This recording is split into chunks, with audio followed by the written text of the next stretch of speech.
May Day జరిగిందని అంటున్నారు. అవునండి. ఆ మేడే సంబరాలు ఎలా చేశారు? సంబరాలు అంటే మీటింగ్ పెట్టారండి. మీటింగ్ పెట్టి మేడే విశిష్టత గురించి చెప్పారు. పాటలు మిగతా కామ్రేడ్స్ అందరు పాటలు మీరు పాడారు. కూడా పాడారా? నేను పాడానండి. ఒక పాట పాడండి సార్. గోరెట్టి ఎంకన్నది ఫస్ట్ బాగా ఇన్స్పైర్ అయ్యారండి ఆ పాట వాళ్ళు. పల్లె కన్నీరు వెడుతుందో కనిపించని కుట్రలా, నా తల్లి బందీ అయిపోయిందో కనిపించని కుట్రలా, పల్లె కన్నీరు వెడుతుందో కనిపించని కుట్రలా, నా తల్లి బందీ అయిపోయిందో కనిపించని కుట్రలా. ఆ పాటకి అక్కడ అందరూ ఏ విధంగా ఇన్స్పైర్? బాగా అండి, అసలు అది చాలా పెద్ద పాట కదా, నేను మొత్తం పాడేసా ఆ పాట మొత్తం. అక్కడ ఎక్కువగా ఈ పాటతో పాటు కార్మికుల కష్టాలు, రైతుల కష్టాల మీద ఎక్కువ పాటలు ఉంటాయి. అవునండి. బేడే నీడా అని పాటలు ఉంటాయి. అలాంటి పాటలు ఏమైనా పాడారు? అవన్నీ పాడారండి. సుత్తి కొడవలి గురుతుగా ఉన్న ఎర్రని జెండా ఎగురుతున్నది, ఆకాశంలో అరుణ బింబమై పీడిత జనాన్ని కండదండగా, సుత్తి కొడవలి గురుతుగా ఉన్న ఎర్రని జెండా ఎగురుతున్నది. ఇది పాడారండి. అమరుడు గంటి ప్రసాదం ఉన్నారు, ఆయన కొండలు పగలేసినం బండలని చెరబండరాజు పాట ఆయన పాడారండి. ఇన్స్పైర్. అరుణ తారణ గురించి ఏ పాట? ఓ అరుణ పతాకమా చేగొను మారెడ్ సెల్యూట్స్, శ్రమజీవుల కేతనమా నీకివిగో రెడ్ సెల్యూట్స్. ఆ పాటలు పాడిన తర్వాత అప్పటికే మీరు ప్రపోజల్ ఉన్న కొండలరెడ్డి గారు ఏమన్నారు? అంటే ఫస్ట్ టైం తను కూడా షాక్ అయ్యారు.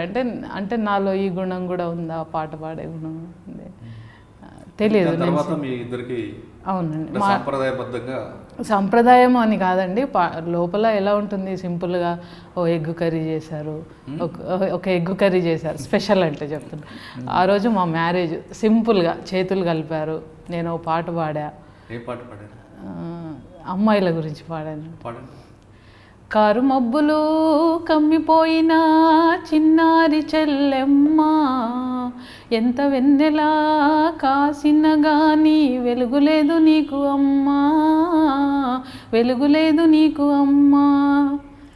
ఈ పాట పాడిన తర్వాత అందరూ విష్ చేశారండి, మా చేతులు కలిపారు, మేము కూడా ప్రమాణం చేసాం, మేమిద్దరం ఇట్లా కలిసి జీవనం కొనసాగిస్తాం పార్టీ కోసం ఇట్లా అని ప్రమాణం చేసాం.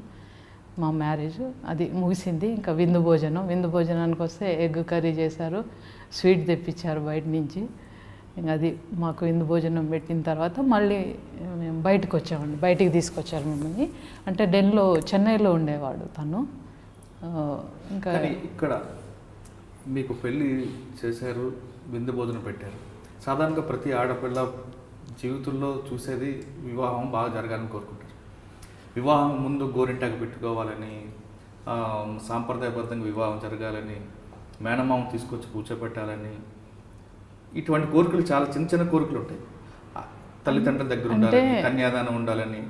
అంటే వరకట్నం అనేది పక్కన పెడితే మిగతా సాంప్రదాయాలు గోరింటాకు అని ఇటు విషయాలు కోరుకునే ప్రతి ఆడపిల్ల, మీరు కూడా అదే సాంప్రదాయం నుండి దూరం అయ్యానని ఫీలింగ్ వచ్చింది? ఫీలింగ్ ఏం లేదండి. ఎందుకు లేదండి, ఫీలింగ్ ఏం లేదు. ఎందుకంటే నా లైఫే నేను చేంజ్ చేసుకున్నా. ఒకటి ఈ సంప్రదాయాలు ఇవన్నిటి మీద నాకు ఒక రకమైన ఇది వచ్చిందండి. అంటే ఎందుకు ఇవన్నీ పెట్టిపోతలు ఇవన్నీ, అంటే ఉన్నవాళ్ళు పెడతారు, లేని వాళ్ళ పరిస్థితి ఏంటి, ఇట్లా ఆలోచిస్తూ వచ్చి నేను వాటికి అన్నిటికీ ముందే నేను ప్రిపేర్ అయ్యా. ఇది నాకు చాలా హ్యాపీగా అనిపించింది. అంటే ఇలాంటి పెళ్ళి అనేది ఎంతమందికైనా ఫుడ్ పెట్టి హ్యాపీగా అలాంటి పెళ్ళిళ్ళు జరగాలని కూడా కోరుకుంటాను నేను. జరగాలండి నిజంగా, ఖర్చు తక్కువలో. ముందండి మనుషులు ప్రేమగా ఉండడం నేర్చుకోవాలి. ఇవన్నీ ఆస్తులు పాస్తులు ఇవన్నీ ఏం తీసుకొని నమ్మకం ఉండాలండి అంతే. మా ఇద్దరిని ఆ నమ్మకమే కలిపింది. పార్టీ మీద ఒక అభిమానం, ఒక ప్రేమ, పార్టీ ఏది చేసినా కరెక్ట్గా ఉంటుంది అనే ఉద్దేశంతో నేను. మీ పెళ్ళి అయిన తర్వాత నెక్స్ట్ ఎక్కడికి వెళ్ళారు? నల్లమల నుంచి బయటకు వచ్చారా? నల్లమల నుంచి వచ్చామండి, ఆ రోజు నైట్ వచ్చాము. పోలీసులు చెక్కింగ్ అక్కడ కనబడలేదు? లేదండి, అంటే మా జాగ్రత్తలు తీసుకొనే వెళ్తాం కదా, వెళ్ళామండి. చెన్నై, తను ఉండేది చెన్నైలో. అయితే ప్రాంతం కాని ప్రాంతము, భాష, ఇవన్నీ నాకు చాలా సఫర్ అయ్యానండి నేను. ఎందుకంటే నలుగురి మధ్యలో పనిచేస్తూ నేను ఒంటరి జీవితం అనుభవించడానికి వెళ్తున్నా. అదొకటి కొంత ప్రాక్టికల్గా నన్ను ఇబ్బంది పెట్టింది. అయితే వెళ్ళిన తర్వాత డెన్లో ఉన్నాక తనేమో ప్రయాణాలు, తను టెక్ ఫీల్డ్ కదండి, ఏ పని ఉంటే తను ఆ పనులు చేయడం, బయట తిరగడం ఉండేది తనకు. నేనేమో హౌస్ వైఫ్గా ఇంట్లో ఉన్నా. ఇంకా ఇంటి వాళ్ళతో సఖ్యంగా ఉండడము. ఈ టెక్ ఫీల్డ్లో ఎట్లుంటుంది, నేను తనే ఉండేవాళ్ళమండి. మా బాధ్యుడు వచ్చేవారు. మా బాధ్యుడు మధ్యలో వచ్చేవారు. గంటి ప్రసాదం ఉండేవారు మా బాధ్యులు, చనిపోయారు ఆయన వచ్చేవారండి. ఆయన చూసుకునేవాళ్ళు, మాకు ఏదున్నా ఆర్థికంగా ఏదున్నా చూసుకునేవాళ్ళు. ఇంకా తన పని తను నార్మల్గా చేసుకుంటూ ఉండేవాడు. నేను పుస్తకాలు చదువుతూ చేస్తూ ఇంట్లో ఉండేదాన్ని. ఏముండేదండి, మెటీరియల్ ఉండేది. అయితే అప్పుడు తను టెక్ ఫీల్డ్లో ఈ పుస్తకాలు ఇవి అన్నీ చేయడం, అవి పంపించడము, వాటికి అట్లాంటి పనులు చేసేవాడండి. అది షాపు వేరే ఉండింది, అది సపరేట్గా పెట్టుకున్నా. అది నాకు దాని గురించి తెలియదండి. అది అంటే భార్యకు కూడా తెలియకుండా పార్టీలో ఎట్లుంటుందండి అంటే చాలా రహస్యంగా చేస్తారు కదా, అట్లా నాకు కూడా తన గురించి నేను గుచ్చి అడిగితే తప్ప నాకు తెలిసేది కాదండి తను ఏం పని చేస్తున్నాడు ఏంటనేది. జనరల్గా కొరియరింగ్ వర్క్ చేసేవాడని తెలుసు. లీడర్షిప్ వస్తే వాళ్ళకి ఏమైనా అందించడాలు, వాళ్ళని తీసుకురావడం, రిసీవ్ చేసుకొని మళ్ళీ పంపించడాలు, ఇలాంటి పనులు చేసేవాడని తెలుసు. బయటనే ఉండేవి తన కార్యక్రమాలు. మా దగ్గరికి ఎవరు వచ్చేవాళ్ళు కాదు, మా బాధ్యులు తప్ప. చెన్నైలో ఉన్నప్పుడైతే అదే అండి జరిగింది. ఆ చెన్నైలో ఉన్నప్పుడే చెన్నైలో ఎన్కౌంటర్ జరిగిందండి ఒకటి. సెక్రటరీ తమ్ముడు చనిపోయాడు, జయలలిత పీరియడ్లో చనిపోయారండి. మా రూమ్ పక్కనే ఉన్నారు. మాకు తెలియదండి, వాళ్ళు కూడా నక్సలైట్లు అనేది తెలియదు, అక్కడ పార్టీ అని అక్కడ గ్రూప్ అని తెలియదు. తర్వాత ఆ అబ్బాయి చనిపోయిన తర్వాత కానీ తెలియలేదు మాకు. ఇంకా అక్కడి నుంచి మేము సేఫ్గా బయటపడ్డామండి. అక్కడి నుంచి పార్టీ కూడా చాలా టెన్షన్ అయిపోయిందండి. పార్టీ ఇంకా మేము కూడా దొరికిపోయి చచ్చిపోతాము అనుకున్నారు.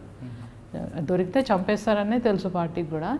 ఇంకా మేము కూడా అయిపోయామని అనుకున్నారు. మా కాంటాక్ట్ మళ్ళీ వెళ్ళేసే వరకు వాళ్ళు టెన్షన్లోనే ఉన్నారు అంతా. అయితే వాళ్ళు అక్కడి నుంచి మేము వేకేట్ చేసామండి, అక్కడి నుంచి వేరే దగ్గరికి వెళ్ళిపోయాం. వేరే ఏరియాలో, చెన్నైలోనే ఉన్నాం కానీ వేరే ఏరియాలో ఉన్నాం. అయితే అప్పటికి తను ఈ బుక్ కొరియరింగ్ ఈ వర్కే చేసేవాడండి. ఇంట్లో అన్ని పుస్తకాలు, చాలా లైబ్రరీ అంత పుస్తకాలు ఉండేవి అన్నట్టు, అన్నీ తెచ్చిపెట్టాం. పోలీసులు అంటే ఇంక మా జాగ్రత్త చెప్తున్నా కదండి, మా నార్మల్ ఫ్యామిలీలో ఉన్నట్టుగా ఉండేవారు. టెక్ ఫీల్డ్లో ఉన్నంత టెన్షన్ లైఫ్ మామూలు ఫీల్డ్లో తిరగొచ్చండి. ఎప్పుడో ఏం జరిగిపోతుందో, చనిపోతాం అనేది ఉంటుంది. కానీ టెక్ ఫీల్డ్లో మాత్రం నిరంతరంగా మనం అన్ని జాగ్రత్తలు తీసుకుంటూ జాగ్రత్తగా ఉండాల్సి వస్తుంది.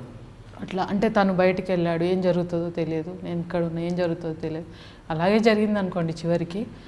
అయితే తన ప్రయాణాల్లో తర్వాత తనకి వేరే బాధ్యతలు అప్పచెప్పారండి. గ్రెనేడ్ ఇవి ఉన్నాయి కదా, తను అప్పటికి ట్రైనింగ్ అయ్యాడు. అయితే గ్రెనేడ్ తయారులో నిష్ణాతుడండి తను. అది చెప్పేవాడు. ఆ పుస్తకాలు, ఇంజనీరింగ్ ఇవన్నీ పుస్తకాలన్నీ తెచ్చేవాడండి. నేనన్నా నువ్వు చదువుకున్నది ఏంటి అంటే డిగ్రీలో భద్రకా కాలేజీలో బీఎస్సీ, తను బీఎస్సీ కూడా కాదు కామర్స్ చదివింది. మరి నీ స్టడీ ఏంటి, నువ్వు ఇవన్నీ చేస్తున్నావు ఒకసారి అడిగాను. నాకు తెలియదు అంటే, నేను చేసే పని ఇది, ఏది మనిషి చేయంది ఏముంటుంది, అన్నీ నేర్చుకోవాల్సింది నేర్చుకుంటే వచ్చేస్తాయి అని. ఎట్లా చేస్తున్నావు నువ్వు ఇవన్నీ అని అడిగేదాన్ని అన్నట్టు నేను. అంటే రా మెటీరియల్ తయారు చేసేవాడండి తను. దాన్ని స్పెషలిస్ట్ కొండలరెడ్డి అంటారు. అవును అవునండి. ఇంట్లో చేసేవారు, బయట చేసేవారు. ఒక డెన్ తీసుకున్నారండి, అది దొరికిపోయిందండి. తర్వాత తను అమరుడయ్యాక ఆ డెన్ కూడా పోలీసులు తీసుకున్నారు, అంతా అయిపోయింది. అక్కడ తయారు చేసేవాడండి తను, ఫిల్ చేసి అన్నీ చేసి లోపలికి సప్లై చేసేవాడు అట్లా వెహికల్ ద్వారా. చెన్నై తర్వాత మీ ప్రయాణం? చెన్నై నుంచి అండి అప్పుడు టెక్ మధు అరెస్ట్ అయ్యాడు, అవన్నీ గందరగోళ పరిస్థితులు అట్లా ఉన్నాయండి. అప్పుడు మేము పూనాకు వచ్చేసాం. పూనాకు వచ్చి కూడా ఎక్కువగా చెన్నైలోనే ఉండింది. ఒకసారి కలిశాడు కూడా టెక్ మధు. కలిశాడు. తర్వాత ఇంకా మేము కాంటాక్ట్ పెట్టుకోలేదండి. ఇంకా ఎవరిది వాళ్ళకే స్ట్రిక్ట్గా ఉంటుంది కదా అట్లా. అయితే పూనాకు వచ్చామండి. పూనాలో అక్కడ కూడా షాప్ పెడదామనే దీంట్లో ఉన్నాడు. అన్నీ ఏర్పాటు చేసుకున్నాడు తను, టూల్స్ గీల్స్ అన్నీ పెట్టుకున్నాడు. అయితే ఏంటంటే డబ్బుకి ప్రాబ్లం వచ్చింది చెన్నైలో, అది పూనాలో ఉన్నప్పుడు. అంటే పూనాకి వెళ్ళమని ఎవరు మీకు సజెషన్ చేస్తారు? పార్టీ ఆదేశాలండి. ఎందుకంటే డేంజర్లో పరిస్థితి బాగాలేదు కదా, మళ్ళీ మీరు అరెస్ట్ అవుతారేమో అన్న ఉద్దేశంతో. టెక్ మధు అరెస్ట్ తర్వాత మీరు స్థావరం పూణేకి మార్చారు? అవునండి, తను అరెస్ట్ అయ్యాడు. దాన్ని దృష్టిలో పెట్టుకొని నన్ను వేరే దగ్గరికి పంపించారండి. 1 నెల 2 నెలలు తను ఫారెస్ట్లోకి వెళ్ళిపోయాడు. రమణ వెళ్ళిపోయి ఏదో నాయకత్వాన్ని పంపించేది ఉంటే వెళ్ళాడు. తను వెళ్ళి మరి వస్తాడు. అక్కడ ఎన్కౌంటర్ కూడా జరిగింది. అందులో తను తప్పించుకొని కూడా వచ్చాడు. 1 నెలన్నర తర్వాత నా దగ్గరకు వచ్చాడు. వచ్చి ఇంకప్పుడు మేము పునాకి షిఫ్ట్ అయినామండి. అంటే నెల రోజులు కొండలరెడ్డి రాకపోవడంతో మీకు భయం వేయలేదు? భయం వేసిందండి. ఏడ్చాను. అంటే సహజంగానే, అంటే మనిషి అంటే ఆ ఎన్కౌంటర్లో ఏమన్నా వస్తుంది, స్క్రోలింగ్లో వస్తుంది. అక్కడ ఎన్కౌంటర్ కూడా జరిగింది, స్టేట్ కమిటీ మెంబరు రామచందర్ చనిపోయారని కూడా వస్తుంది. శాఖమూరి అప్పారావు కూడా ఉన్నారు లోపల. అప్పుడు తను తీసుకెళ్ళింది తనే, చెన్నై నుంచి తీసుకెళ్ళి అక్కడ అప్పచెప్పి వచ్చేయాలి తను. నాకు తెలుస్తుంది, ఆ స్క్రోలింగ్లో చూస్తున్నా ఏదో జరిగింది, తప్పించుకున్నాడా, ఏం జరిగిందో ఏంటో టెన్షన్. వచ్చేవరకు టెన్షన్గానే ఉండింది. బాగా వచ్చిన తర్వాత సహజమే అండి, మనిషిగా భావోద్వేగాలు అనేవి ఉంటాయి కదా. అట్లా బాగా బాధపడ్డా. జరుగుతుంది అని తెలిసినా కూడా ఇంకా బాధ అనిపించింది. తను తిరిగి వచ్చిన తర్వాత అమ్మయ్య అనుకున్నాం. మళ్ళీ అప్పుడు మేము పూనాకు షిఫ్ట్ అయ్యామండి. పూనాలో సాధారణ కుటుంబం లాగానే ఉన్నాము.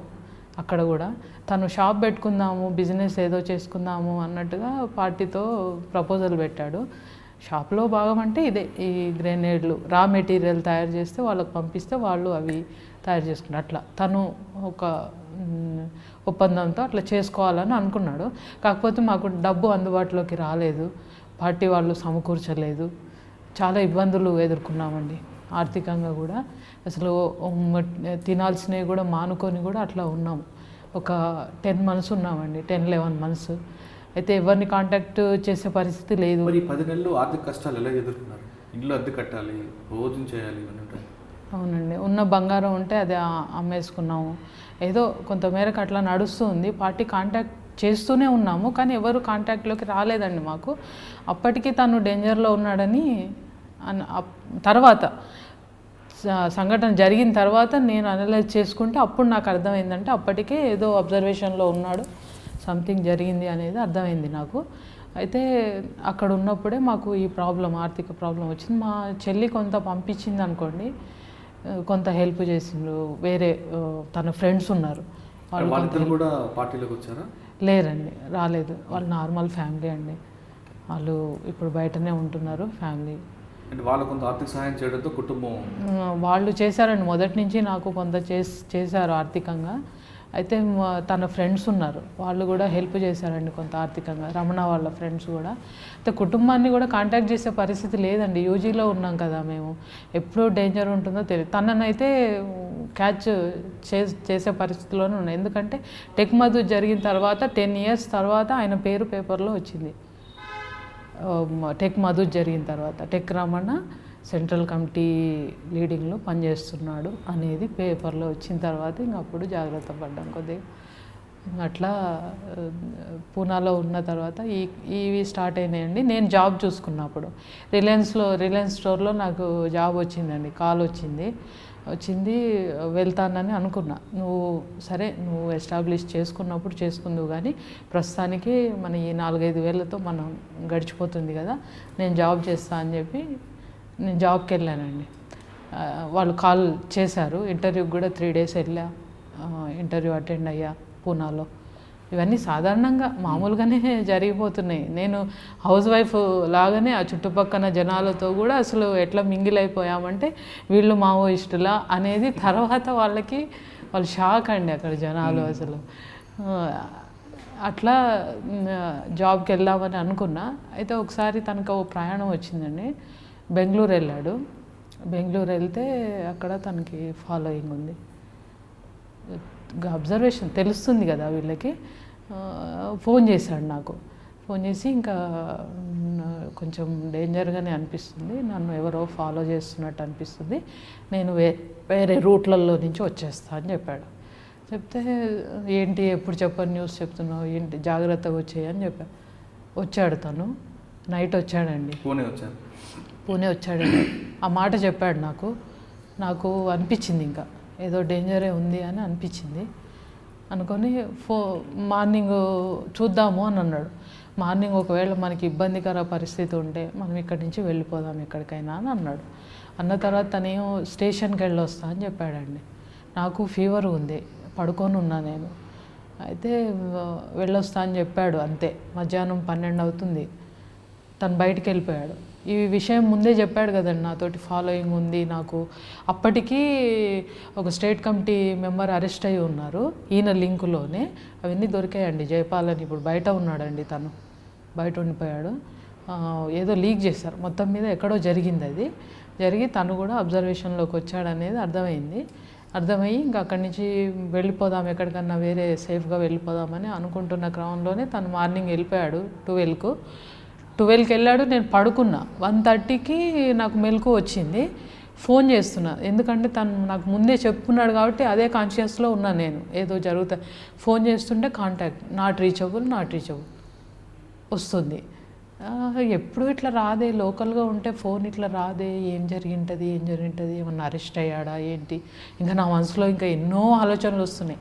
ఏం చేయాలి, నెక్స్ట్ ఏం చేయాలి, ఆయన అరెస్ట్ అయిపోతే నేనేం చేయాలి, నేను ఎక్కడ వెళ్ళాలి, ఇవే ఆలోచనలు నాకు. ఇంకా సాయంత్రం దాకా చూసా, ఏం తోచట్లేదు, ఏం చేయాలి, ఇక్కడి నుంచి వెళ్ళిపోవాలా, బయటికి వెళ్ళిపోవాలా, ఆల్టర్నేట్ ఏం లేదండి. అసలు ఎవరిని కాంటాక్ట్ చేసినా వాళ్ళు ప్రాబ్లంలో పడిపోతారు. మన గురించి ఇంకొకరిని ఇబ్బందుల్లో పెట్టడం దేనికే అని చెప్పి అట్లనే ఉండిపోయా. సాయంత్రం దాకా ఉన్న తర్వాత వాళ్ళ బ్రదర్కి ఫోన్ చేశానండి నేను.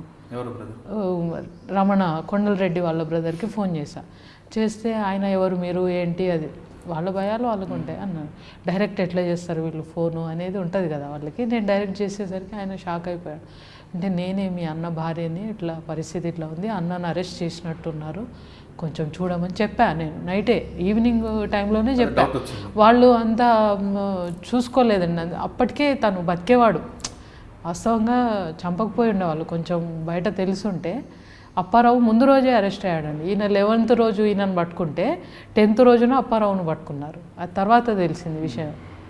చెన్నైలో ఆయనను పట్టుకున్నారు. పార్టీ కూడా కన్ఫ్యూజన్లో ఉంది. అంటే వీళ్ళిద్దరు కలిసి అరెస్ట్ అయ్యారు, ఒకేసారి ఎన్కౌంటర్ అయ్యారని అనుకున్నారు. తర్వాత తెలిసింది పార్టీ వాళ్ళకు.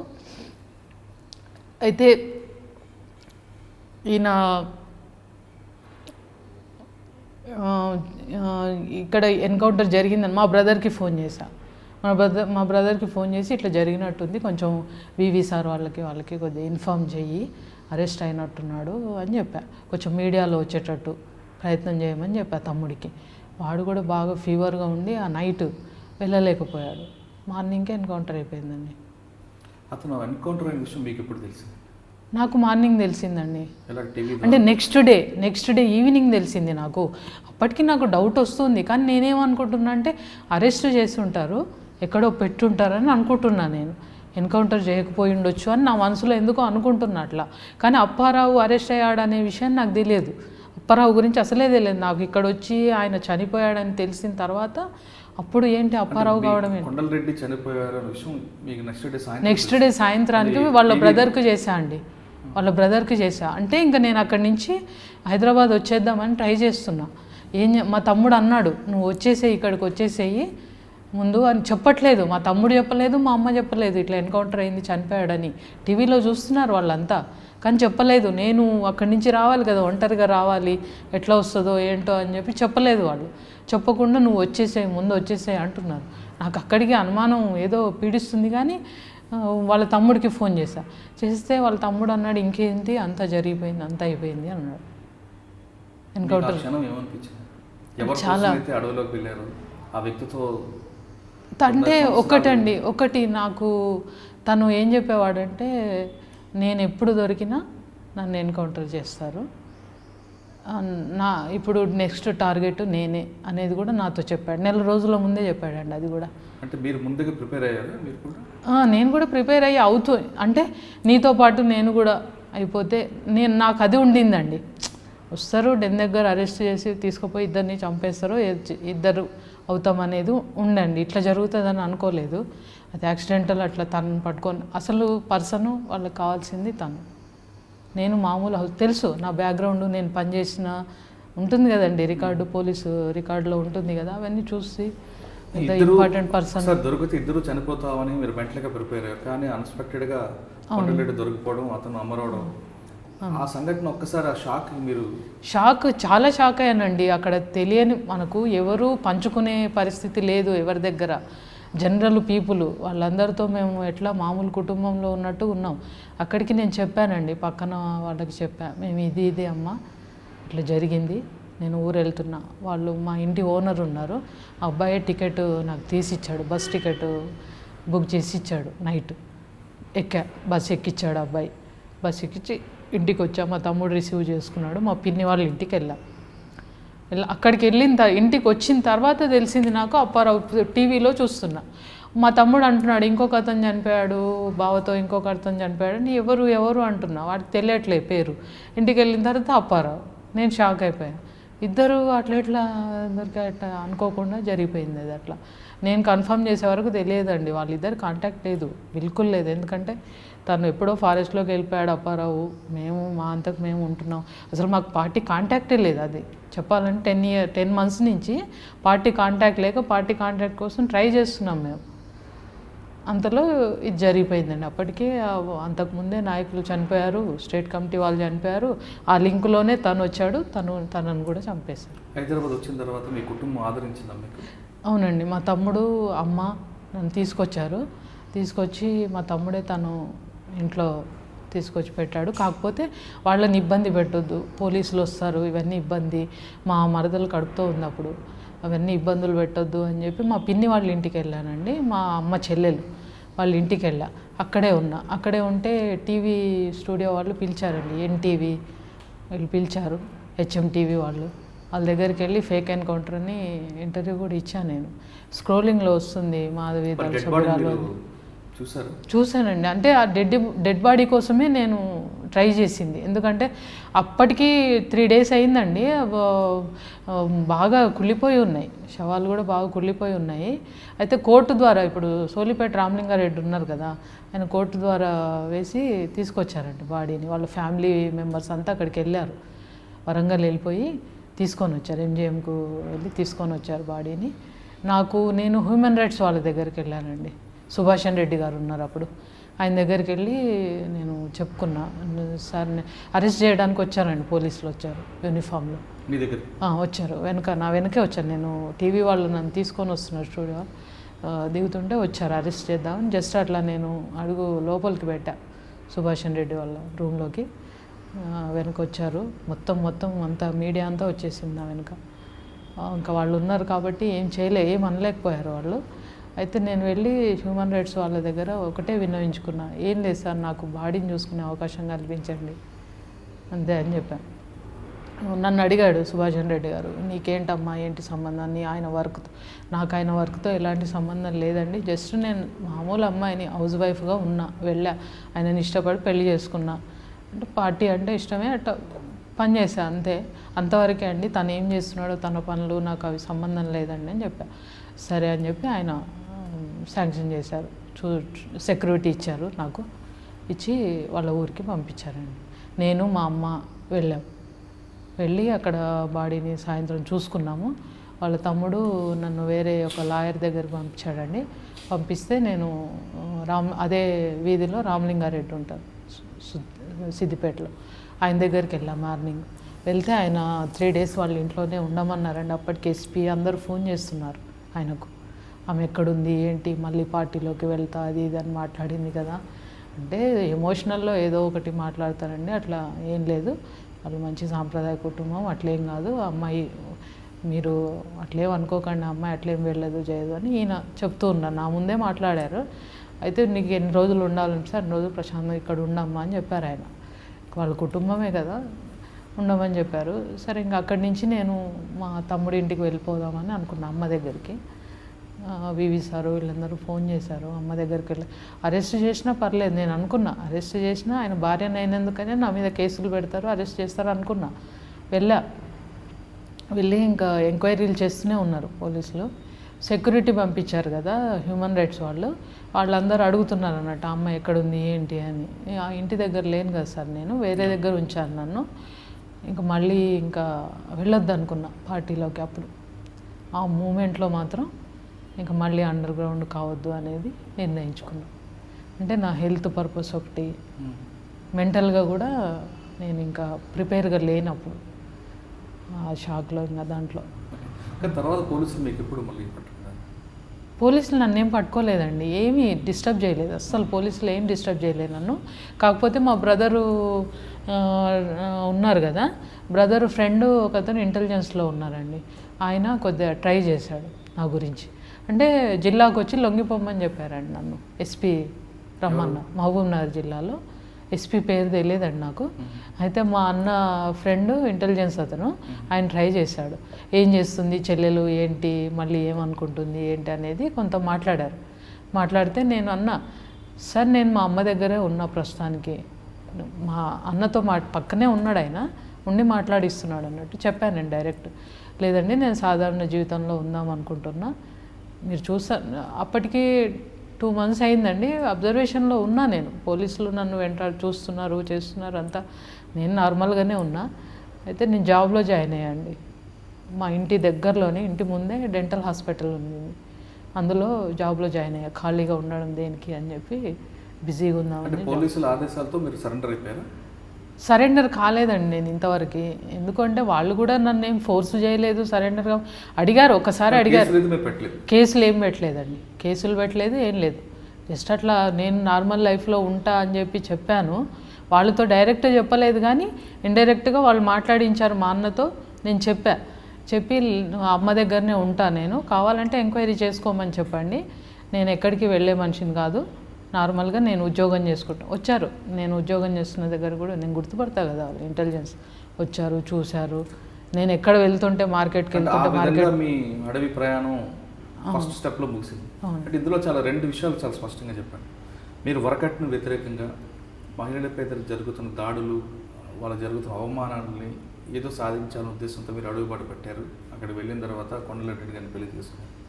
కానీ మీ ఆశయ సాధనాలు సాధించారు ఏమైనా? అక్కడ సాధించాను అని అయితే చెప్పలేను, కానీ స్వేచ్ఛ, ఒక లైఫ్ నేను నాకంటూ వ్యక్తిగతంగా నిలబడగలిగిన, ఇంకొకరికి చెప్పే స్థాయిలో ఉన్నా అనేది నా ఫీలింగ్ అండి. నేను అట్లా కొందరు నా జీవితం కూడా కొందరు విని కూడా అట్లా, అంటే ఆ రకంగా మీ ఆశయ సాధన కొంత తీరింది. అవునండి.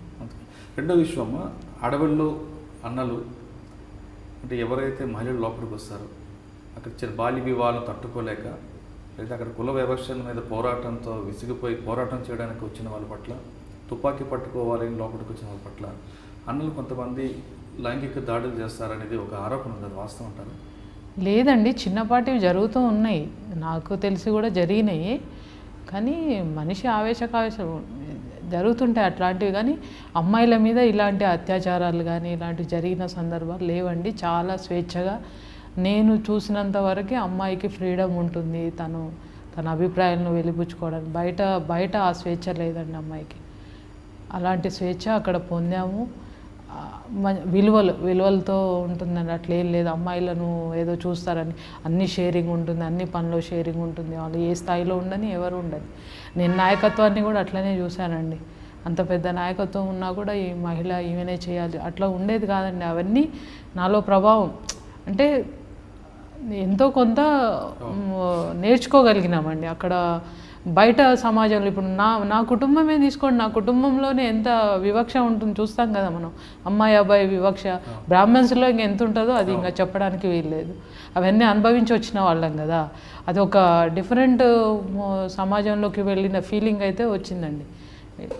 మీరు ఆ కొండలరెడ్డి గారి వ్యవహారం చనిపోయిన తర్వాత మీ అమ్మగారి దగ్గరికి, నాన్నగారి దగ్గరికి, మీ కుటుంబం దగ్గరికి వచ్చారు. అమ్మా నాన్నగారు చనిపోయారు, తిరిగి కొత్త జీవితాన్ని ప్రారంభించారు. మరి ప్రారంభించిన తర్వాత మళ్ళీ మీరు మరో మావోయిస్టులు కలవాలని ఎందుకు అనుకున్నారు? మావోయిస్టులు కలవాలని అనుకోలేదండి.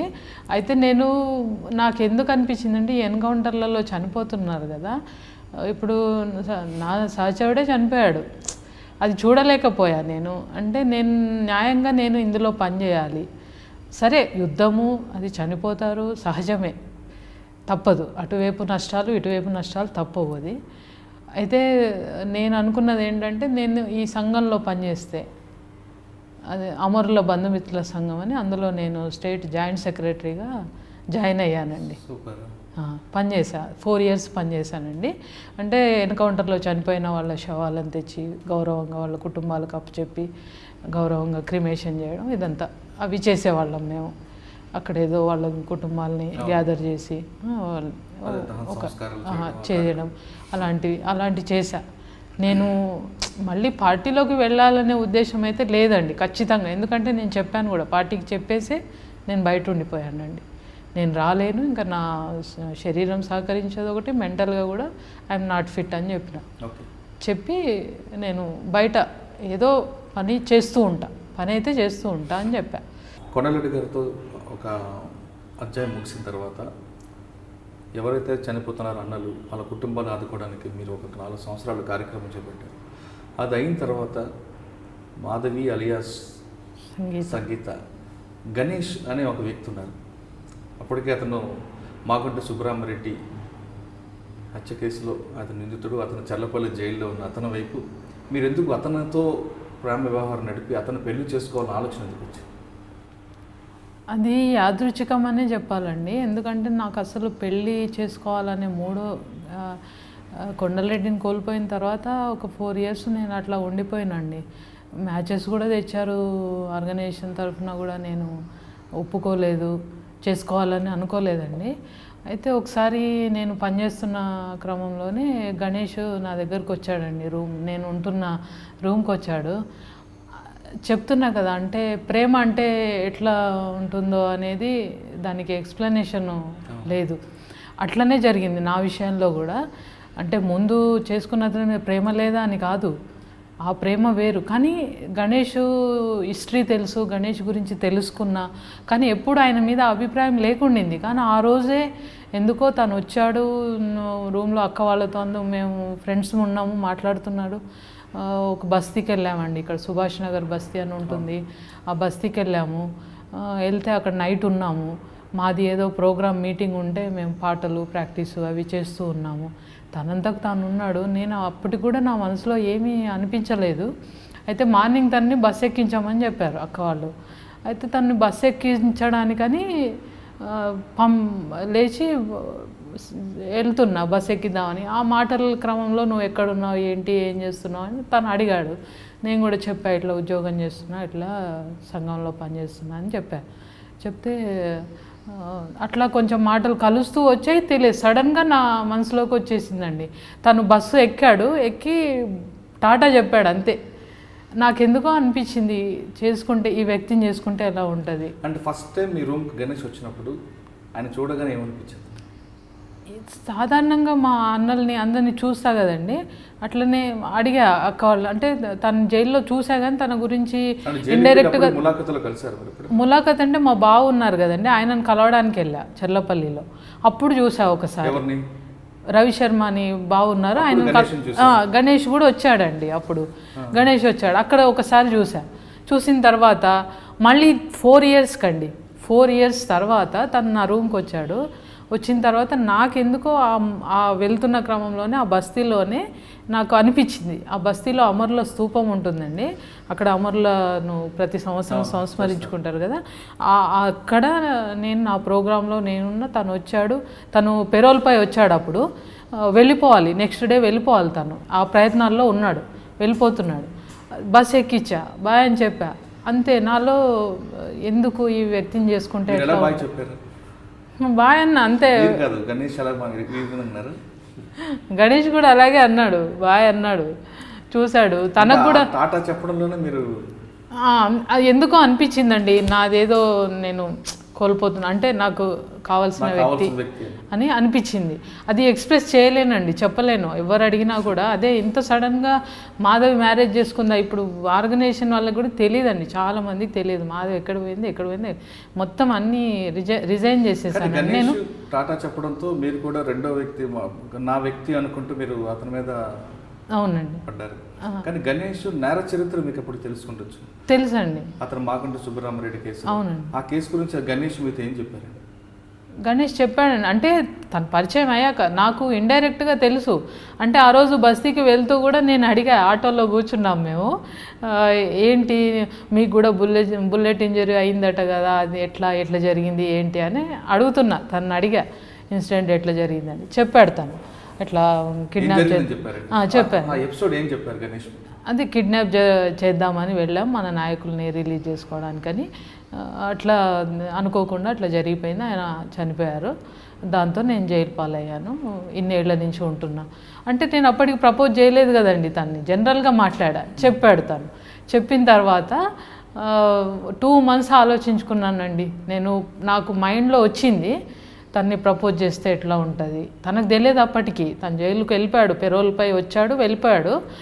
2 months ఆలోచించా. నా సన్నిహితంగా ఉన్న వాళ్ళకి కూడా నేను చెప్పలేకపోయానండి. ఎందుకు అంటే తను జైల్లో ఉన్నాడు, ఈమె ప్రపోజ్ చేయడం ఏంటి. అయితే వాళ్ళ ఫ్యామిలీ వాళ్ళు తనకి మ్యాచెస్ చూస్తున్నారండి. అప్పటికి ఫ్యామిలీ వాళ్ళు చూస్తున్నారు, మా తమ్ముడికి పెళ్లి చేయాలి, వాడి జీవితం అంతా జైల్లోనే మగ్గిపోతుంది అని చెప్పి వాళ్ళ అక్క వాళ్ళు ట్రై చేస్తున్నారు. కానీ అర్థం చేసుకునే అమ్మాయి రావాలి కదండి, జైల్లో ఉన్న వ్యక్తిని చేసుకోవాలి, బయట తను ఒంటరిగా లీడ్ చేయాలి లైఫ్ని, ఇవన్నీ. అట్లా ఆ క్రమంలో అనుకోకుండా అసలు ఎట్లా జరిగిందో నాకు తెలియదు, నాకు ఎట్లా నేను మనసు పడ్డానో నాకు తెలియదు. అది నాకు క్లోజ్గా ఉన్న ఒక వ్యక్తితో చెప్పానండి. చెప్తే ఆ అమ్మాయి అంది, చాలా మంచి ఆలోచన అక్క నీది, అసలు ఇంత గొప్ప ఆలోచన రావడమే నీకు, ఆ వ్యక్తిని నువ్వు పెళ్లి చేసుకోవడము అని చెప్పి ఆ అమ్మాయి చాలా అప్రిషియేట్ చేసిన మాట చాలా అక్షరాలు నిజమండి. ఎందుకంటే మీరు ఆల్రెడీ ఆ ఫీల్డ్లో ఉన్న వ్యక్తిని ఒక సహచరాన్ని కోల్పోయి తిరిగి మీరు వేరే బాట ఎంచుకోకుండా మళ్ళీ ఒక సాహసం చేయడం అనేది. అవునండి. అంటే నేను ఇంకొకటి ఆలోచించండి, తన లైఫ్ కూడా మొత్తం సాక్రిఫై చేసినట్టే కదండి. ఇప్పుడు సగం పార్టీలో చేశాడు, సగం ఇప్పుడు జైలు పాలయ్యి అట్లా కూడా సాక్రిఫై చేశాడు. ఒకటి ఆలోచించా, తన గురించి కూడా ఆలోచించా. ఎందుకు నన్ను అర్థం చేసుకునే, ఇంతకన్నా అర్థం చేసుకునే వ్యక్తి ఉండరు. 4 రోజులు కలిసి ఉన్నా కూడా తనతో నేను హ్యాపీగానే ఉంటా అనే ఫీలింగు కలిగిందండి. ఎందుకంటే నేను పార్టీ లైఫ్ అనుభవించి ఉన్నా కాబట్టి నాకు ఆ దూరం దగ్గరలు అవన్నీ కూడా కష్టాలు అన్నీ తెలుసు కదా, నేను అడ్జస్ట్ అయిపోతా. తను చేసుకున్న తర్వాత ఏ కష్టాలు వచ్చినా ఎదుర్కొందామనే, అంటే నాదంతా ఫేస్ చేయడంలోనే లైఫ్ అంతా చిన్నప్పటి నుంచి కూడా అండి అట్లా ఫేస్ చేస్తూనే వచ్చా. స్టెప్ వేయడమే ముందుకు, ఏమన్నా కానీ అన్నట్టు. అంటే నిర్ణయం తీసుకున్న తర్వాత వెనక్కి వేసేది లేదు. అట్లా గణేష్ విషయంలో కూడా మా కుటుంబం కూడా చాలా అపోజ్ చేశారండి. ఎందుకు నీ లైఫ్, మీరు పెళ్లి చేసుకుంటాన విషయం మీరు చెప్పారా, ఆయన వైపు నుంచి వచ్చిందా? నేనే చెప్పాను, నేనే వెళ్ళి ప్రపోజ్ చేశానండి. వాళ్ళ బ్రదర్ ఉన్నారు ఇక్కడ, కజిన్ బ్రదర్ సుబ్రహ్మణ్యం అని ఉన్నారు, ఆయనను తీసుకొని వెళ్ళానండి. సుబ్రహ్మణ్యం అన్నాడు, మా అన్నయ్య మిమ్మల్ని చేసుకోకపోతే మా అన్నయ్య దురదృష్టము వదినా అని అన్నాడు. తనకు కూడా ఇష్టం ఉండిందండి, నన్ను చూడగానే అన్నయ్యకు ఈ అమ్మాయి అయితే సరిపోద్ది, వాళ్ళకు కూడా ఇష్టం ఉంది, గణేష్కు పెళ్లి చేయాలనేది ఉంది. పెరోల్పై వస్తున్నాడు కదండి, 6 ఏళ్ల నుంచి పెరోల్పై వస్తున్నాడు. ఒక అమ్మాయిని చేస్తే తను కూడా రిలీఫ్గా ఉంటాడు లైఫ్. చర్లపల్లి జైలుకి వెళ్ళి ములాఖత్తులో ప్రేమించాను పెళ్లి చేసుకుంటానని మీరు చెప్పగానే అతను ఒకసారి షాక్ అయ్యారా? షాక్ అయ్యాడండి. అంటే ఈ అమ్మాయి ఏంటి ఇట్లా ప్రపోజ్ చేస్తుంది, అంటే తన బ్యాక్గ్రౌండ్ తెలుసు కదా, తెలిసి వచ్చిందా తెలియక వచ్చిందా అన్నట్టుగా ఫీల్ అయ్యాడు తను. అయితే చెప్పాను, నేను అన్నిటికీ సిద్ధపడే వచ్చా గణేష్, నేను నా లైఫ్ని నేను డీల్ చేసుకుంటూనే నీతో నేను పెళ్లి చేసుకొని జీవితాన్ని కొనసాగించాలనుకుంటున్నా అని చెప్పాను. అయితే టైం చెప్పండి, మీరు యాక్చువల్గా మాగుంట సుబ్బరామరెడ్డి కేసులో కిడ్నాప్ చేయబోయి హత్య చేసి ఆ కేసులో మీరు జైలు జీవితం అనిపిస్తున్న మీకు సడన్గా మాధవి గారు వచ్చి, అంటే కొద్ది కాలం పరిచయంలోనే మాధవి గారు మీ దగ్గర రావడం, ములాఖత్తులో నేను పెళ్లి చేసుకుంటానని చెప్పడం మీకేమనిపించింది? కొంత తొందరపాటేమో తెలిసి తెలియక చెప్తున్నారేమో అనుకున్నారు. అందుకని యాక్సెప్ట్ చేయాలి నేనైతే వాస్తవానికి. ఆలోచించుకోండి, నేనైతే ఎప్పుడు వస్తాను చెప్పలేను. రిలీజ్ చేయాలనేటువంటిది గవర్నమెంట్కి డిపార్ట్మెంటు ఆమోదం ఉన్నప్పటికి కూడా అంత సులభంగా ఏం కనపట్లేదు. ఈ సంవత్సరమే కావచ్చు, ఇంకో 2-3 సంవత్సరాలు పట్టవచ్చు. అసలు ఏమవుతుందో స్పష్టత లేదు, సంక్లిష్టంగా ఉంది కేసు. నేనెటు కష్టాలు పడుతున్నా లోపల జైలు జీవితంలో. లోపల ఉండి ఇంకోళ్ళు చేసుకుంటే ఈ కష్టాలు మళ్ళీ వాళ్ళు బడ్డెలు పోయారు కదా. కరెక్ట్ ఆయన చెప్తున్న దాంట్లో అంటే మీరు ఆల్రెడీ ఒక వ్యక్తిని కోల్పోయారు, తిరిగి బయటకు వచ్చిన తర్వాత లోపల ఉన్న వ్యక్తిని పెళ్లి చేసుకొని మీరు ఏం సుఖపడతారని ఆయన చెప్పిన మాటలు చాలా అదే తెలియదండి, నాకు తెలియకుండానే ఇది జరిగిపోయింది. అంటే తన మీద ఇష్టం అనేది నేను ఎంత ఆలోచించినా, ఎన్ని సమస్యలు వస్తాయి, ఒక్కసారి సమస్యలన్నీ నా కళ్ళ ముందు కనిపించినా కూడా తనే కనిపించాడు తప్పించి తనని చేసుకోవాలి అంతే. నా మైండ్లో అది ఫిక్స్ అయిపోయింది. ఎవరు అడిగినా కూడా నేను అదే ఆన్సర్ చెప్తూ ఉన్నా. ఆమె చెప్పింది చాలా స్పష్టంగా తెలుసు. అంటే ఒక నిర్ణయం తీసుకున్న తర్వాత అది కష్టమా నష్టమా సుఖమా అనేది ఆలోచించడం అనేది ఆమె జీవితంలో లేదు కాబట్టి ముందు స్టెప్ తీసుకుంది. అంటే మీరు బయటకు వచ్చి ఆమెను ఎలా పోషిద్దామని నేను చెప్పాను. పేరోల మీద వస్తాం, ఒక నెల జనరల్గా వచ్చేది. ఎక్స్టెన్షన్ వస్తే లక్, అది చెప్పలేము. ఒక 2 నెలలు రావచ్చు, 3 నెలలు రావచ్చు, 4 నెలలు రావచ్చు. వచ్చినాక నాకేం ఆదాయం అనట్లేదు, స్థిరాస్తి ఇతర చరాస్తులు ఏం లేవు కాబట్టి నా దగ్గర ఒక పైసా లేదు. నేను పోషించడం అనేది ఏమి ఉండదు. లోపల ఉన్న బయటకు వచ్చిన మరి నువ్వు పోషించుకుంటూ నన్ను పోషించాల్సి వస్తుంది. ఇవన్నీ ఆలోచించుకొని తర్వాత నువ్వు మళ్ళీ చెప్పాను. అట్లా 2 months నడిచింది. తను స్థిరంగా అట్లానే ఉన్నది. సో తను తెలిసిన వాళ్ళు, తనకు సన్నిహితంగా ఒక 20 సంవత్సరాలు బట్టి సన్నిహితంగా ఉన్నటువంటి ఇతరులు, వాళ్ళు ఆర్గనైజేషన్లో పనిచేసి బయట ఉన్నవాళ్ళు, కుటుంబం, మా తరఫున కుటుంబ సభ్యులు, ప్రతి ఒక్కళ్ళు శ్రేయోభిలాషులంతా చేసుకో నష్టమే. అందరూ గణేష్ గురించి మంచి చెప్పిన వాళ్ళేనండి. నువ్వు అసలు గణేష్ను చూస్ చేసుకోవడం అనేది గొప్ప విషయం అన్నారు. అది నాకు అక్కడ నచ్చిందండి. మిగతా వాళ్ళు కూడా అదే. హరగోపాల్ గారికి రిలేటివ్ అవుతుంటారు మాది. హరగోపాల్ మాకు దూరపు చుట్టం మావ అవుతారండి. సరే మరి ఆయన నా రిలీజ్ ఇద్దరు ఒకటి కమ్యూనిటీ తెలియదండి, అదే చెప్తున్నా నేను. అది కూడా యాక్సిడెంటల్గా జరిగిపోయింది. నాకు గణేష్ బ్రాహ్మణ్ అని కూడా తెలియదు వాస్తవంగా. నిజంగా నాకు తెలియదు. ప్రపోజ్ చేసిన తర్వాత ఒక 1 month తర్వాత అనుకుంటా నాకు తెలిసిన ఒక అక్క ఉంది. 2 నెలల తర్వాత మీరు యాక్సెప్ట్ చేశారా? తర్వాత సరే హరగోపాల్ గారు నా రిలీజ్ గురించి నేను రెగ్యులర్ ములాఖాత్ వెళ్తూ ఉన్నా అండి, వారం ప్రపోజ్ చేశాక వారం వెళ్తూ ఉన్నా. తను డిసైడ్ చేసుకోలేదు ఇంకా. అప్పుడు ఏమనిపించింది మీకు? నాకు అంటే చేసుకుంటాడని అనిపించింది. కాకపోతే తను అట్లా ఏం అనుకోలేదు. అయితే తను చాలా ఆలోచిస్తాడు కదా, అంటే నా భవిష్యత్తు గురించి ఆలోచిస్తున్నాడు తను అనేది నా దృష్టిలో ఉండింది. అది రెండోది ఏంటంటే ఒక సమస్య దీంట్లో ప్రాక్టికల్ ప్రాబ్లం, అంటే ఆర్థిక ఇతర విషయాలు అనేది కాకుండా నేను జైల్లో ఉన్నాను. తను అప్పటిదాకా ఆర్గనైజేషన్లో పనిచేస్తుంది, అంటే బంధుమిత్రుల కమిటీలో ఏదో ప్రజా సంఘాలు పనిచేస్తుంది. నా రిలీజ్ డిలే అవుతుంది కాబట్టి తను ఇంకా సరెండర్ కాల.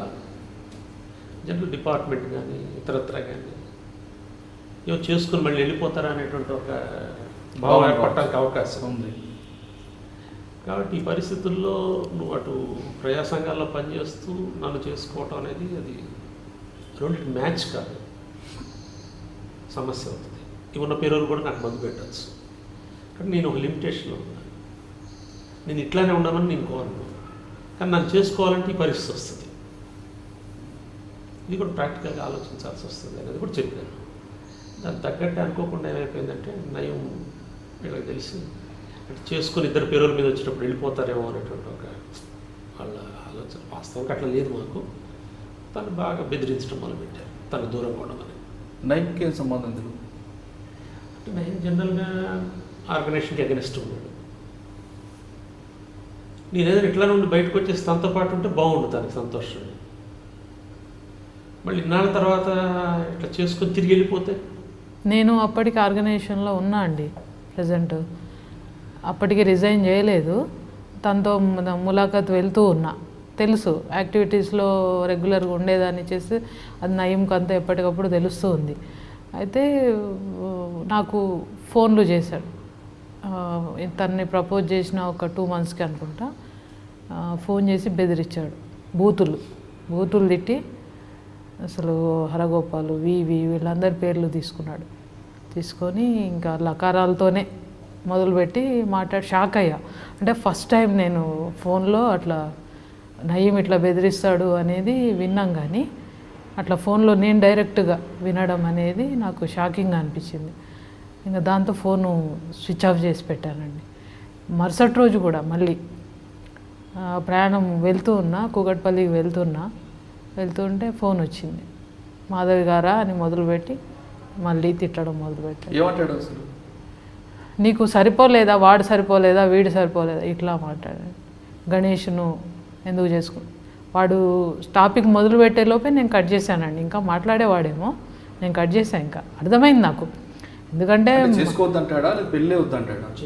చేసుకోవద్దని. ఎందుకు గణేష్ని చేసుకోవద్దు. ఎందుకు చేసుకోండి అంటే వాళ్ళ భయం అదేనండి. మేము పెళ్ళి చేసుకొని మళ్ళీ ఎక్కడ పార్టీలోకి నేను యాక్టివ్గా పనిచేస్తున్నా అప్పటికి వాస్తవంగా. అది వాళ్ళ భయం. అది మేము మళ్ళీ ఎక్కడ వెళ్ళిపోతామో, జంప్ అయిపోతాం, పెరోల్ వస్తుంది కదా, పెరోల్లో వెళ్ళిపోవచ్చు కదా, అవకాశం ఉంది కదా. కానీ మా ఉద్దేశం అది కాదు. నార్మల్గా మ్యారేజ్ చేసుకొని నార్మల్ లైఫ్లో ఉందామనే ఉద్దేశమే ఉంది. అది మేము ఎక్స్ప్రెస్ చేస్తున్నాం బయటికి, కానీ అర్థం కావట్లే.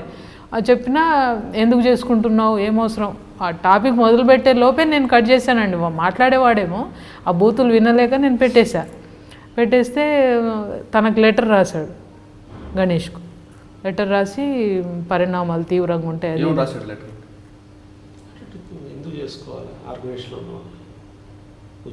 పోయి 15 ఏళ్ళ తర్వాత 20 ఏళ్ళ ఈ అమ్మాయినే ఎందుకు చేసుకుంటున్నావు, నీవు చేసుకొని ఒక మాట తమ్ముడు అని నాతో అంటే నీకు అంతకంటే గొప్ప వాళ్ళు తీసుకొచ్చి నేనే దగ్గర ఉండి చేయించేవాడు కదా ఘనంగా. వేరే అమ్మాయిని చేస్తా నీకు అని. జైల్లోకి ఇద్దరి మధ్యన బంధం ఏ విధంగా ఉంటుంది అంటే జైల్లో ఉన్నంత వరకు అంటే జనరల్గా ఏంటంటే తను అగ్రెసివ్, దాంట్లోంచి కొంత ప్రాబ్లమ్స్ క్రియేట్ అవుతుంటాయి. అంటే చుట్టూ ఉన్నటువంటి వాళ్ళతో కానీ అక్కడ స్టాఫ్తో కానీ. ప్రిజన్లో కదా లిమిటేషన్స్ ఉంటాయి, కొన్ని పరిధులు ఉంటాయి. ప్రతి సందర్భం సాల్వ్ చేయాలి ఓపికగా వాడిని. అక్కడ అయితే బాగానే అఫెక్షన్గా ఉండేవాడు నాతో కూడా, అన్న చుట్టూ తిరుగుతూ. డైరెక్ట్గా నన్ను ఎప్పుడు హార్ష్గా ఎక్కువ బయటకు వచ్చిన తర్వాత కూడా మాట్లాడింది ఏం కాదు తను. అట్లా ఇంకోటి ఏంటంటే అక్కడ ఫుడ్ కూడా ఏదైనా వచ్చింది అనుకోండి, 90-100 మంది ఉంటాము. అప్పుడు మనకున్న పరిచయం నుంచి మామూలుగా లోపలికి కూడా ఏదైనా అవసరం నాన్ వెజ్ కానీ ఇంకోటి కానీ ఎవరైనా ములాఖాతులు వస్తే విత్ జైలర్ పర్మిషన్ తీసుకునేవాడు. వాడి సపరేట్ కిచెన్ ఉండేది, తనకు నాన్ వెజ్ ఇష్టం. ఒకళ్ళ కుటుంబం నుంచి ఎవరైనా తెస్తే ఎంత తెస్తారు, 2-3 నలుగురు తెస్తారు. 90 మందికి పెట్టలేం కదా. అట్లా వచ్చినప్పుడు ఫస్ట్ ప్రయారిటీ ఏంటంటే కాస్త ఎక్కువ కాలం పాటు జైల్లో ఉన్నారు, కాస్త మంచిగా వాళ్ళకి చూసి నేను నిరపోయేవాడు. కానీ ఫస్ట్ ప్రయారిటీ ఇట్లాంటి వాళ్ళందరికీ లాంగ్ టర్మ్గా ఉండేవాళ్ళు, ఏజ్డ్ వాళ్ళు, ఏజ్ చిన్నగా ఉన్నవాళ్ళు వాళ్ళు పిలిచి ఒకళ్ళకి ములాఖాత్ వస్తే 4 నలుగురికి మిగిలి ఉంటుంది కదా, వీళ్ళకి పెట్టించేవాడు. ఏదన్నా కానీ ఫస్ట్ ప్రయారిటీ తనకి ఇచ్చేవాడు. తిండి ఇట్లా దాంతో మీ మధ్యన అనుబంధం, మీ మీద గౌరవం పెరిగి రెస్పెక్ట్గా ఉండేవాడు. కానీ లెటర్లో ఏమో రాశాడు, చేసుకోవద్దని రాశాడా? అట్లానే చేసుకోవద్దని డైరెక్ట్ కాకుండా ఎందుకన్నా నువ్వు ఒక మాట నాతో చెప్పచ్చు కదా, నువ్వు ఇట్లా చేసుకోవాలా అని అనుకుంటే నేను చూడలేకపోయాను. హెచ్చరికలాగానే రాశాడండి, నేను చదివాను కదా. లెటర్ ఉందా ఇప్పటికి? లేదు, తీసేశాడు. నాకు జైలుకి వెళ్ళినప్పుడు చూపించాడు. చూస్తూ ఆర్గనైజేషన్ వాళ్ళని ఎట్లా చేసుకున్నావు అనేది ఆయన డౌట్. అది అప్పటికి నేను ఇన్యాక్టివ్ అయిపోయా అనే సంగతి ఆయనకు తెలియదు. ఒకటి దీని పరిణామాలు ఎట్లా ఉంటాయి, ఎందుకు నేను మంచివాడినా కానీ డిపార్ట్మెంట్ ఒప్పుకోదు కదా, పరోక్ష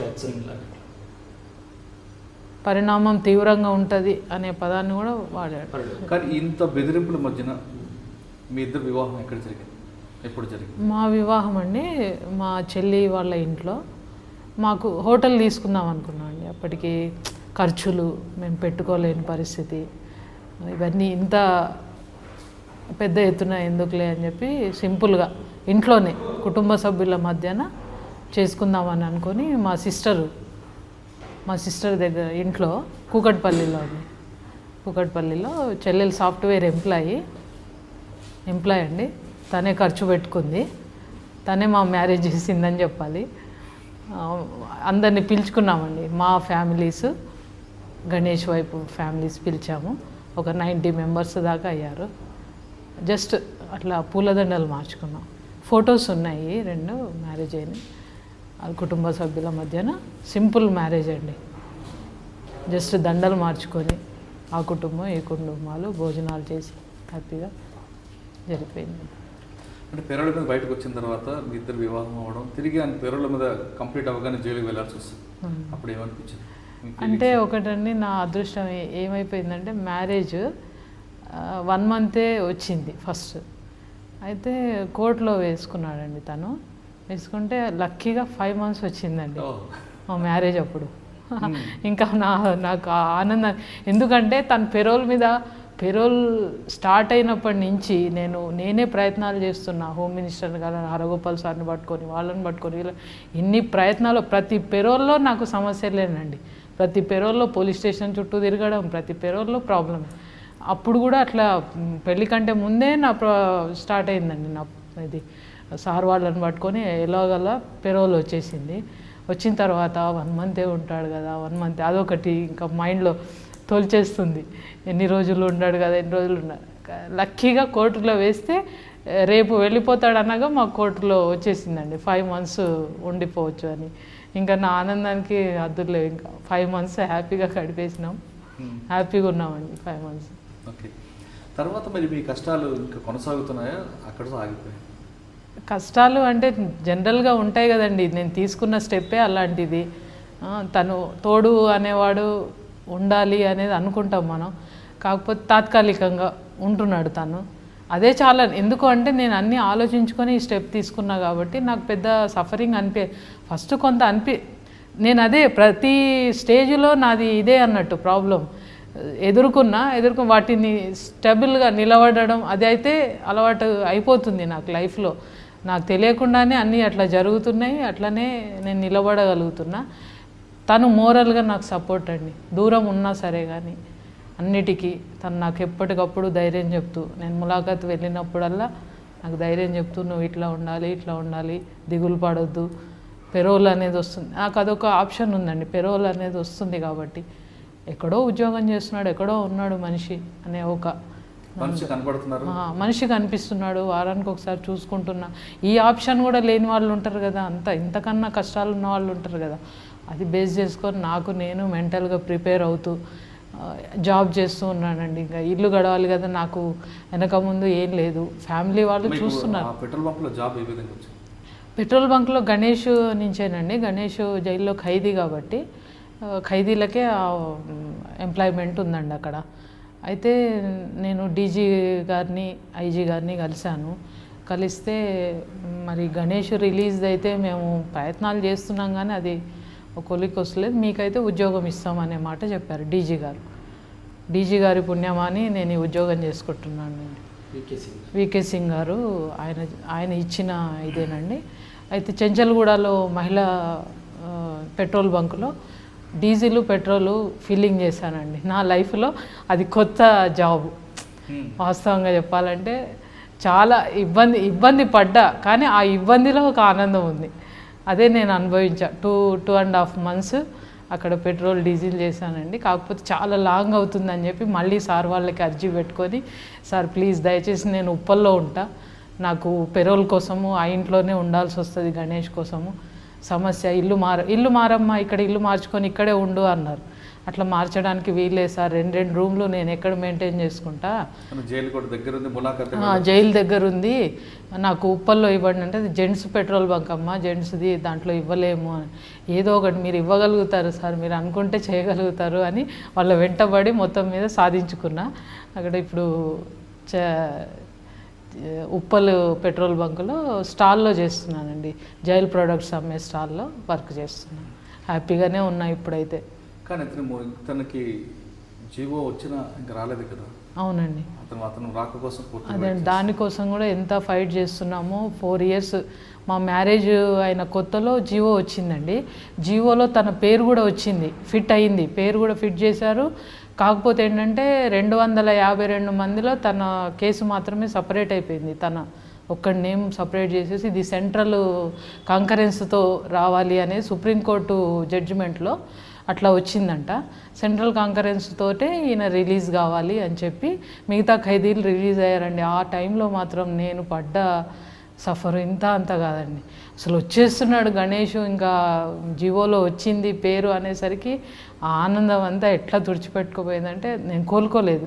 ఒక 2-3 నెలలు అయితే బాగా సఫర్ అయ్యా. తనే మళ్ళీ లేదు అట్లా అనుకుంటే ఎట్లా, ఇవన్నీ వస్తాయని తెలుసు కదా. ఎన్ని అబ్స్టెకల్స్ అండి మా గణేష్ రిలీజ్లో. సీఎంలు మారుతూ ఉన్నారు కానీ ఆయనది ఒక్కొలికి రావట్లేదు. ఇప్పుడు కూడా గవర్నమెంట్ వాళ్ళు అంతా సిద్ధంగా ఉన్నారు, డిపార్ట్మెంట్ వాళ్ళు అంతా కన్సర్న్ తోటి చేస్తున్నారు. పాపం వాళ్ళు కూడా రిలీజ్ కావాలి తను అనే ఉంది వాళ్ళకు కూడా. కానీ ఇప్పుడు సెంట్రల్ కాంకరెన్స్తో కావాలి. అది సిబిఐ ఎంక్వైరీ అయిన కేసు. సిబిఐ ఎంక్వైరీ అంటే చెన్నై టీం చేశారు. Chennai to central CBI to government of India to స్టేట్కు రావాలండి. ఇదంతా ప్రాసెస్లో ఉంది. ఇప్పుడు తను రిలీజ్ అవుతాడనే అనుకుంటున్న ఆశ ఉంది. ఈ సంవత్సరంలోనైనా నాకు ఒకటే, కనీసం సరే చేశారు, తప్పు జరిగింది, అయిపోయింది, కన్ఫెస్ చేసుకున్నాడు, అయిపోయింది, అదంతా జరిగిపోయింది. కానీ ఒక మనిషికి 24 ఏళ్ల జైలు శిక్ష అనేది, ఎవరైనా నా దగ్గరకు వస్తారండి కస్టమర్స్, అడుగుతారు నన్ను, అమ్మ మీరు ఖైదీయా అని అడుగుతారు. లేదండి నేను ఖైదీ కాదు, మా ఆయన ఖైదీ, ఆయన వైపు నుంచి ఇట్లా ఉద్యోగం ఇచ్చారండి చేసుకుంటున్నాను. అందరూ వెల్ విషర్సే అండి, అందరూ. అబ్బా 24 ఏళ్ళు అమ్మా, ఆయన రిలీజ్ కావాలమ్మా, ఎట్లమ్మా లైఫ్ అట్లా ఉండదు కదమ్మా, లైఫ్ అంటే పీరియడ్ ఉంటుంది కదా, 7 to 14 years అని ఉంటుంది కదా, లైఫ్ ఈజ్ లైఫ్ కాదు కదా అని. ఏంటండి ఇంకా మరి గవర్నమెంట్ కూడా ట్రై చేస్తున్నారు. సీఎం కూడా మాట ఇచ్చారు, చంద్రశేఖరరావు గారు పిలిపించుకొని చేసి ఆయన్నే పేరు మెన్షన్ చేసి ఇంత దాకా తీసుకెళ్ళింది ఆయన్నే. ఆ సీఎం గారి చొరవతోటే గణేష్ రిలీజ్ అవుతాడనే ఆశ ఉంది నాకు. భవిష్యత్తులో కూడా ఇప్పుడు దగ్గరకు వచ్చి ఉంది. సీఎం గారు చొరవ తీసుకొని మళ్ళీ ఒకసారి మా గణేష్ మీద దృష్టి పెట్టి రిలీజ్కు ప్రయత్నం చేస్తారని నా వైపు నుంచి ఆశిస్తున్నాను. ఆమెమో మీ రాక్ కోసం ఆమె 1000 కళ్ళతో ఎదురు చూస్తుంది. ఒక్కసారి మీ గురించి వెనక్కి వెళ్తే, అంటే గత కేసు గురించి నేను మాట్లాడకూడదు, మీరు చెప్పకూడదు, కానీ నయీం అనే వ్యక్తి ఎన్కౌంటర్ అయిన తర్వాత మీకు ఏమనిపించింది? అంటే 2 రకాలండి. అతను ఎంచుకున్న మార్గంలో అట్లాంటి ట్విస్ట్ ఉంటుంది, అది తప్పదది. క్లోజ్ అసోసియేట్ కూడా. నేను చెప్పలేక.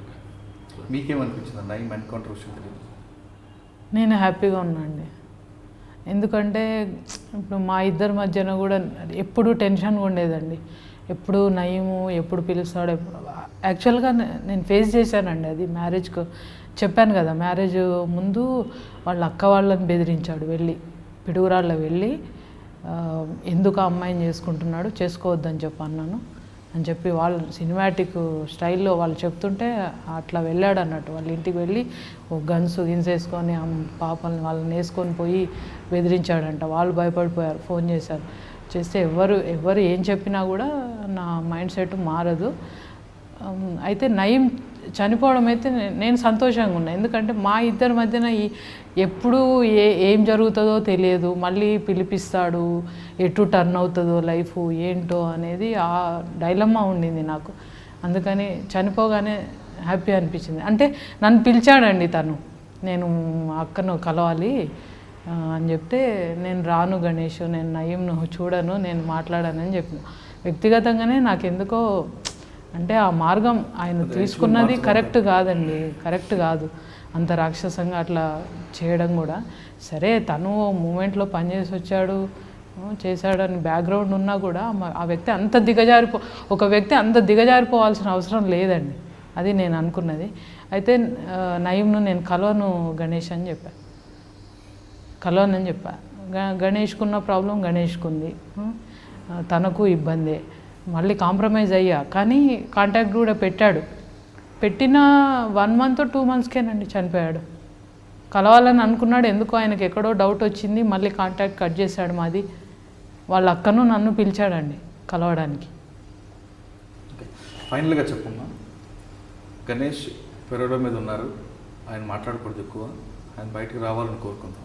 కానీ మీ వరకు తీసుకుంటే వరకట్నం అనే ఇష్యూతో పాటు ఆఖరి సమస్యలు, మీ ఇంటి చుట్టూ తిరుగుతున్న సమస్యలు, ఆర్థిక ఇబ్బందులు, అక్కడ జరుగుతున్నవన్నీ చూసిన తర్వాత మీకు అటువైపు వెళ్ళాలనిపించింది. అక్కడ వెళ్ళారు, అక్కడ ప్రేమ వివాహం చేసుకున్నారు. అంటే మీరు ఏమి సాధించిపోయినా కొంతమేర కొంత సాధించారు విషయం చాలా స్పష్టంగా తెలిసింది. మీరు చూసిన సమస్యల మీద కొంత పోరాటం చేసి మీలాగా కొంతమంది మహిళలకి వాళ్ళకు చైతన్యపరిచి వాళ్ళు మార్పు తీసుకొచ్చారు.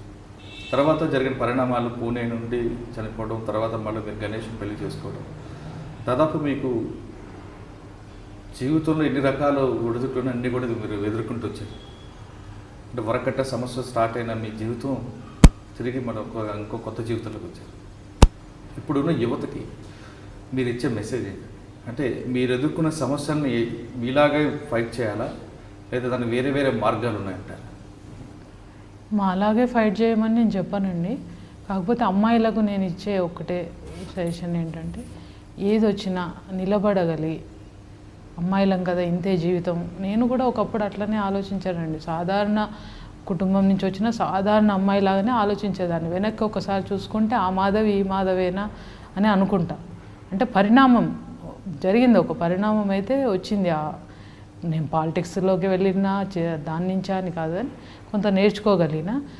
అయితే మనం కూడా ఆడపిల్లలం ఇంతే జీవితము అని అనుకోకుండా ఏది వచ్చినా ఎదుర్కొని నిలబడేటట్టు ఆర్థికంగా నిలదొక్కుని అమ్మాయిలు ఉద్యమాల్లోకి వెళ్ళమని నేనేం చెప్పనండి. అది వాళ్ళ వ్యక్తిగత విషయం. వెళ్ళాలనుకుంటే వెళ్తారు, మనం ఆపితే ఆగరు, వెళ్ళమంటే వెళ్ళరు. ఆ పరిస్థితి వస్తే తప్పదు. అలాంటి టైంలో నేను వెళ్ళిపోయా ఏం సాధించానా అనేది నాకు తెలుసు. వ్యక్తిగతంగా నేను ఎంతో కొంత మనిషిగా నిలబడగలిగిన, నాకంటూ ఇంకో వ్యక్తిని అట్లా చేసుకొని నా లైఫ్ను గడుపుతున్నా, ఇంకొకరికి చెప్పగలిగే స్థితిలో ఉన్న, ఒక విలువలతో బతుకుతున్నా అనేది నా ఉద్దేశం. విలువల్ని మాత్రం వదిలేసి బతకకూడదండి మనిషి. నేను అదొకటి చెప్పగలుగుతాను ఎవరికైనా. ఏ ప్రలోభాలకు లొంగకండి. వ్యక్తిగతంగా మిమ్మల్ని మీరు తీర్చిదిద్దుకొని, ముఖ్యంగా అమ్మాయిలు కూడా ధైర్యంగా ఉండాలి. ఏదొచ్చినా ఫేస్ చేయాలి, ముందు స్టెప్ వేయాలి. ఏది జరుగుతుంది మన మనసులో ఏదైనా వస్తే దాన్ని నిలబడగలిగే స్థాయిని తెచ్చుకొని చేసుకోవాలని అనుకుంటున్నాను. నాలో కూడా వీక్నెసెస్ ఉన్నాయి, లేవని ఇప్పటికి కూడా ఉన్నాయి. నేను అంత పనిచేసి ఏమొచ్చినా సాధారణ అమ్మాయిలాగా ఆలోచించే మూమెంట్ ఉంటుంది. కానీ అందులో నుంచే బయటపడాలి. అది నేను నేర్చుకున్నది. మిగతా వాళ్ళు కూడా అట్లనే ఉండాలని కోరుకుంటాను. ఓకే, ఇప్పుడున్న యువత వాళ్ళకు వచ్చిన సమస్యల మీద పోరాటం చేయాలి, వాళ్ళను వీక్నెస్ని అణుచుకొని సమాజం పట్ల ముందుకు వెళ్ళాలంటూ మాధవి చెప్తున్నారు. ఆమె జీవితం తీసుకుంటే ఒక కష్టం నుంచి ప్రారంభమైన జీవితం సినిమా కష్టాల కన్నా ఎక్కువగా రకరకాల మలుపులు తిరిగి ఇప్పుడు కొత్త జీవితంలోకి వచ్చారు. అంటే అందరూ మాధవిలా గారు కాకుండా తీసుకునే స్టెప్ తీసుకున్నప్పుడు 1-2 సార్లు ఆలోచించుకోవాలనేది. తర్వాత సమస్యలు వచ్చినప్పుడు ప్రతి సమస్యకి పరిష్కారం ఉంటుంది, అంతేగాని ఉద్యమంలోకి వెళ్ళాలని మాత్రం ఆ మాధవి కూడా చెప్పట్లేదు. ఇక్కడ ప్రతి సమస్యకు పరిష్కారానికి తుపాకీ కాదు, సమాజంలో ఉన్న చాలా మార్గాలు ఉన్నాయి. కాబట్టి అందరూ కూడా, ముఖ్యంగా యువత, మహిళలు సమస్యల మీద పోరాటం చేయాలి, కానీ ఆత్మహత్యలు చేసుకోకూడదని కూడా మాధవి జీవితం చెప్తుంది. ఆమె ఎంత ధైర్యంగా వెళ్ళి ముందుకు వెళ్ళారంటే ఆమె జీవితం నిజంగా ఒక ఎగ్జాంపుల్. ఒక కష్టం, అడవిలోకి వెళ్ళి ప్రేమించి పెళ్లి చేసుకున్న ఆమె తన సహచరుడు కోల్పోయినా ఎక్కడ అధైర్యపడకుండా అక్కడ అమరవీరులు ఎవరున్నారో వాళ్ళ కుటుంబాలు ఆదుకుని ఒక సంస్థను ప్రారంభించి ఒక మిగతా వాళ్ళందరికీ దగ్గర తీసుకురావడం కాకుండా ఇంకో రెండవ జీవితంలోకి అడుగుపెట్టి అతనిలో మార్పు తీసుకొచ్చి అతన్ని కూడా తన వైపు తిప్పుకున్న అంటే ఒక జీవితాన్ని మాధవి మిగతా మహిళలకి ఒక ఆదర్శం కలిసింది. ఇది ఈ వారం మాధవి జోషి అలియాస్ సంగీత గణేష్తో దంపతుల ఎక్స్క్లూజివ్ ఇంటర్వ్యూ. వచ్చే వారం మరో గెస్ట్తో మళ్ళీ కలుద్దాం. అంతవరకు నమస్కారం. I am Dr. Nayak, DT Nayak. For more videos, please subscribe to iDream. Please subscribe iDream News. Please subscribe I dream. Please subscribe iDreams. మీరు చూస్తున్నారు ఐ డ్రీమ్ న్యూస్.